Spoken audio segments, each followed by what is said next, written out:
Hey everybody, Scott here for the Digital Guitar Playground. It's Wednesday. Hang on a minute. What happened to Monday? Well, things happened. I started to record a mini tune using the G system and the Amp 1 rig and the Jet City ISO cab as my speaker cabinet.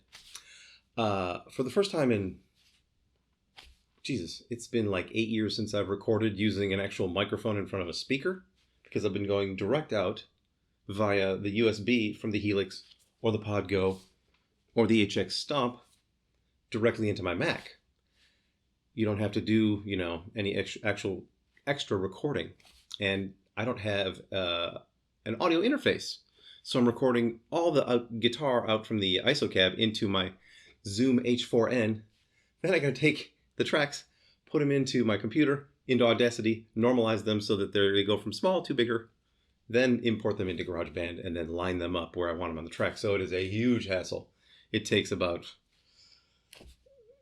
4 or 5 times as long as recording with this thing. I would do a mini tune for my In the Mix Monday, which is what I had planned, in between 4 and 6 hours.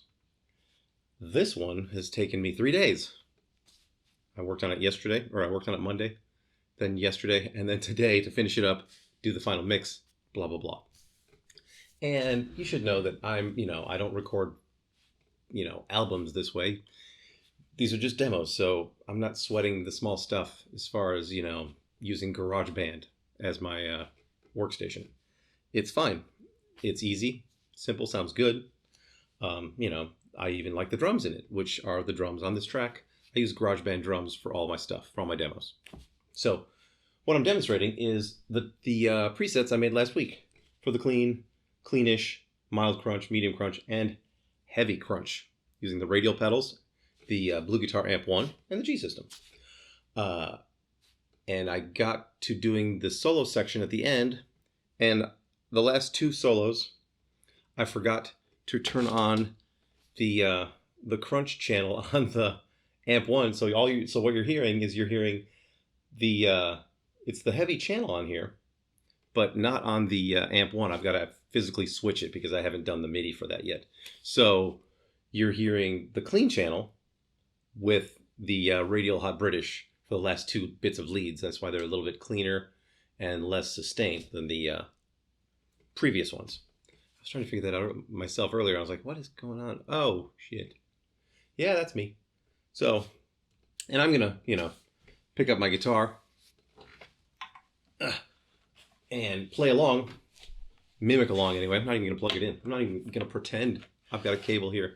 I'm just going to do a little of that. No, I'll play the parts, the ones I can remember. I can't remember the leads because I don't have a working memory. The Alzheimer's, man, I'm telling you. So I'll play all the rhythm bits, the slide bits, and show you what I did with the bass. The bass is just the clean preset with some compression, some EQ to remove top end, and then the pitch shifter that's set to the octaver, and 1 octave down, mix at 100%, and that's it. Goes straight in, or I recorded in the ISO cab, and then into GarageBand, and there's your bass. It's fine for demos. That's all I'm saying, man. So, would you like to hear it?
there you go, everybody. The first mini tune using the G system and the Amp 1.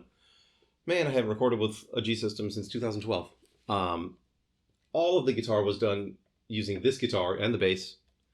For those of you that haven't been watching my Helix videos, this was originally a Variax James Tyler JTV 59, and in its original state, everything was different. So what I did, I loved the guitar, I loved the way it felt and played, but I didn't like the way it sounded. Meaning I didn't like any of the Variax bullshit. So I gutted it, pulled out all the Variax stuff. These are all empty except for this one. And that one, obviously. So this has nothing in it. This has nothing in it. This one's had, I think, the Variax battery in it, and this had all the Variax components. Got rid of those years ago. New tuners. I've got Spurzels on it. A new nut, of course, bone nut. I stripped it, and at one point I wanted to put a Stetz bar on this, a whammy bar. Really tricky to put a whammy bar on a carved top guitar, and it just wasn't, I couldn't get it low enough. So I even tried, shaving off a bit. I recarved the top because I went at it with my fucking hand planes and then reshaped it because I gave up after a while. It just wasn't going to work. So I ended up just painting it, and then, I didn't put a lot of clear coats on it, so it's worn out, pretty naturally, very fast, because I do a lot of grabbing right here. So all these bits are wearing, it's all mahogany back, mahogany neck. But the pickups are DiMarzio Super Distortion, PAF Master. I replaced all the pots, the switch, blah, blah, blah. Put a pick guard on it because it didn't come with a pick guard.